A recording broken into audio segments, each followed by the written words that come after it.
मैं 2004 में आया, तो मैं 2004 में आया तो कुछ था नहीं करने के लिए, तो मैं उस समय मेरे बड़े भाई स्पाउट में नौकरी करते थे, कपड़े के फैक्ट्री में।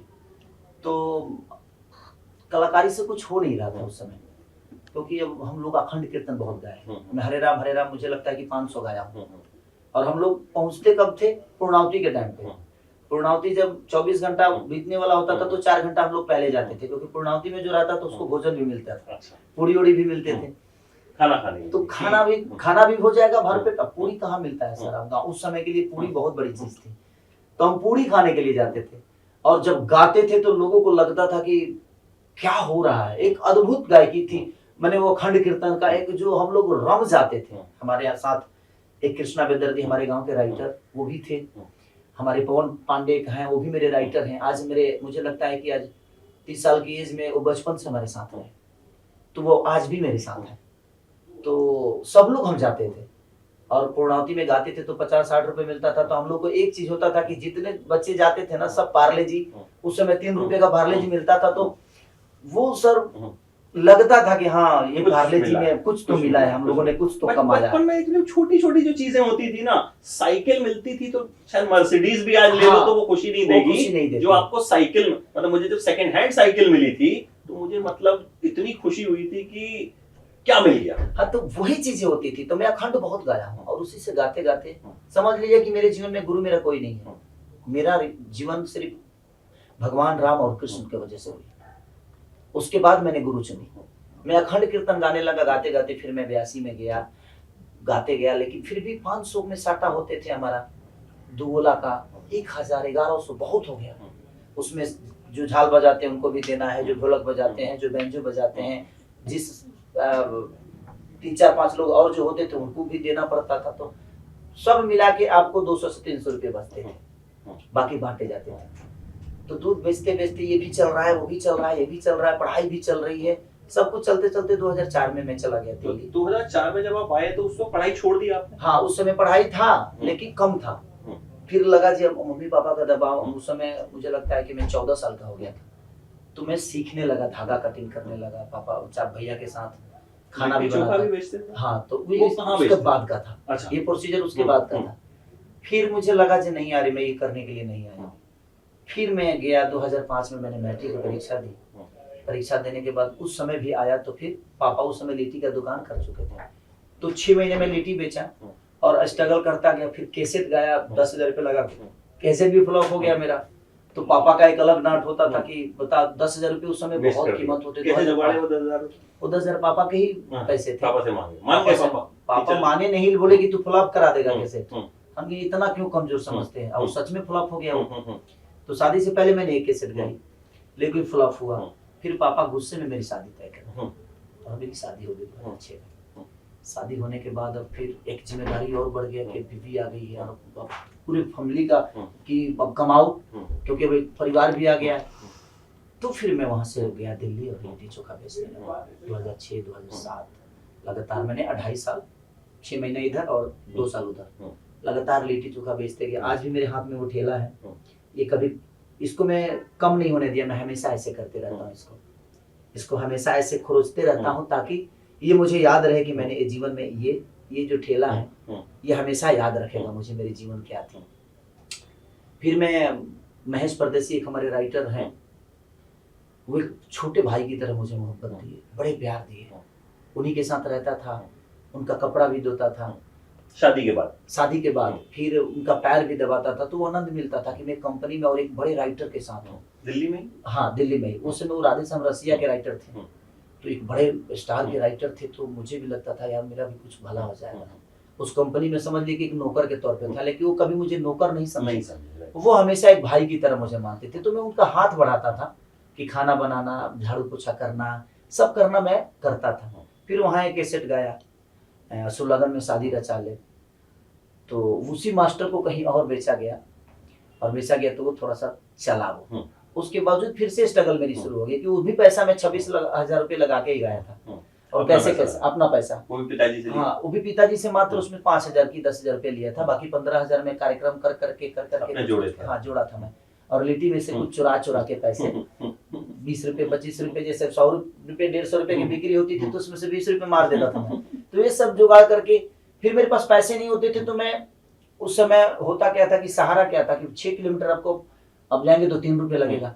तो उस समय आदमी पैदल सफर करता था, 6 किलोमीटर 7 किलोमीटर 10 किलोमीटर में पैदल सफर करता था। और करते करते फिर चीजें होते गई। फिर मैंने उस कैसेट को गाया, तो फिर मैंने उस कैसेट को खरीदा, खरीद कर मैं खुद ही दुकानों पे लेकर जाता था, पोस्टर हर दुकान पे चिपकाता था। उस समय ऑडियो था तो चिपकाता था। तो चिपकाने के बाद कितने लोग मेरी माँ को गाली देते थे क्योंकि मेरी गायकी बहुत स्ट्रॉन्ग नहीं थी। उस समय व्यास के गाने वाला और मैं लोकगीत गा रहा हूँ, वो मेरी विधा से बहुत अलग थी चीजें, क्योंकि व्यास में रामायण महाभारत दुनिया गाती है तो मेरे गाने का शैली भी उसी टाइप का था, लोकगीत गाने वाला था ही नहीं। तो मेरे आवाज में वो बात थी ही नहीं और मेरे गायकी में भी वो बात नहीं थी। अब तो गाते गाते आदमी ठीक ठीक गाने लगा, मशीनें भी आ गई हैं। हाँ, अब चीजें समझ गया मैं, उस समय समझ तो थी नहीं। तो कैसे चिपका देता था, लोग फेंक देते थे मेरे मुंह पे। मुझे याद है छपरा में एक कैसेट बिक रहता था, नाम नहीं लूंगा, मीडिया है, उन्होंने मेरे मुंह पे कैसेट फेंका था और मेरे माँ को गाली दी। उस दिन रोया बहुत था मैं। कई जगह ऐसे मेरे साथ किस्से हुए। मोतिहारी पिपरा कोठी एक जगह है, मैं लगातार ठंडी के दिन में एक गमछा ओढ़कर 3 दिन तक उस टेबल पे सोया था एक कैसेट के दुकान के बाहर, ताकि मेरा एक कैसेट रख लिया उसमें लिया। और उस बेचारे ने मेरा बहुत हेल्प किया। उस आदमी का नाम है रिंकू। आज से 12 साल पहले उससे मिला था और आज भी उस आदमी को भुला नहीं। और हर डीलर का पूछिएगा, पूरे बिहार के और पूरे यूपी का, तो हर डीलर का नाम मेरे जुबान पे है, क्योंकि मैं हर जगह गया हूँ। हर जगह गए हैं। वहां से मेरे पास पैसे नहीं थे तो मैं 5 रुपये बचाने के चक्कर में कड़ी धूप में उस मई के महीना में मैं मोतिहारी से आया था, एक जगह है मोहम्मदपुर वहां पे, और वहां से फिर पैदल गया था मात्र 5 रुपये बचाने के लिए। उसी का लिट्टी चोखा खाया और खा के फिर पैदल गया एक स्टेशन पे, विदाउट टिकट में छपरा गया था। तो फिर बुआ के यहाँ गया इस लालच में कि पहले हम कहीं जाते थे तो हम प्रणाम करते थे अपने बुआ फूफा को, तो लोग 5 रुपये 10 रुपये दे देते थे कि ले कुछ खा लेना कुछ।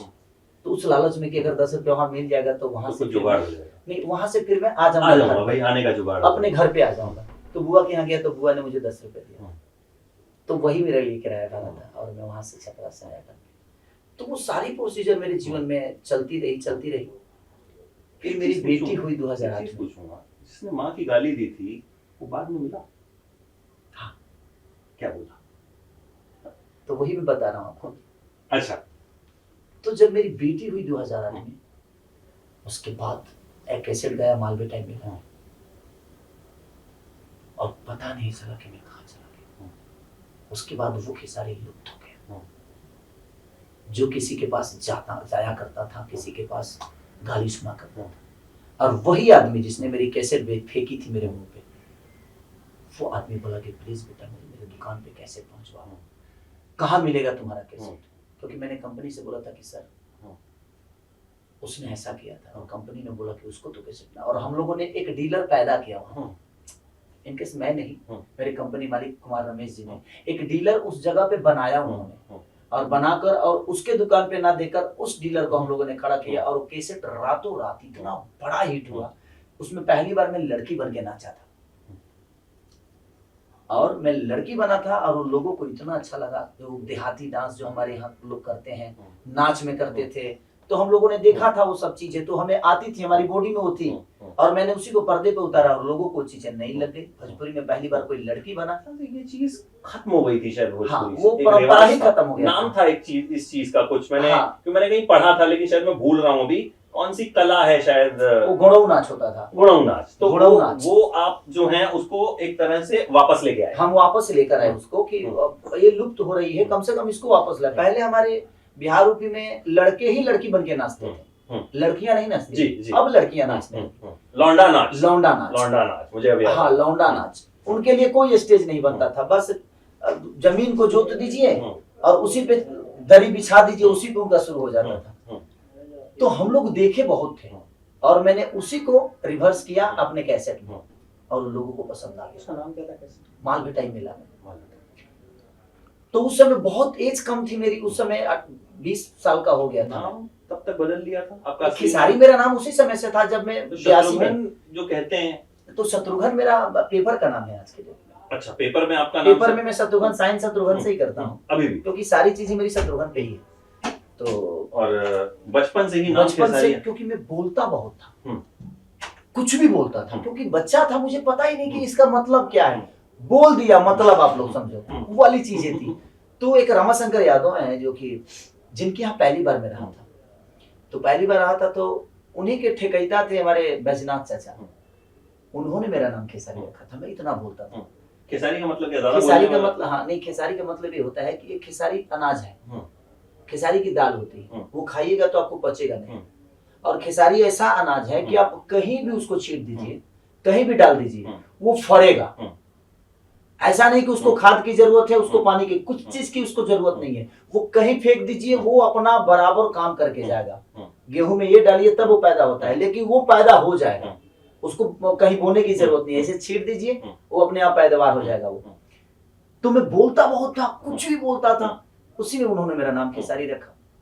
और आज देखिए, आज दुनिया के लिए खेसारी एक ब्रांड बन गया। बिल्कुल। और किसी का दिया हुआ, मैं जब भी उस चाचा को हमेशा की, पता नहीं उनके जुबान पे ऐसी क्या थी जिन्होंने ये मुझे नाम दिया, आज मेरे नाम से मैं खुद को नहीं जान पाता हूँ, सिर्फ साइन करता हूँ। तो वो चीजें थी, और रातों रात फिर मैंने मेहनत को डबल कर दिया।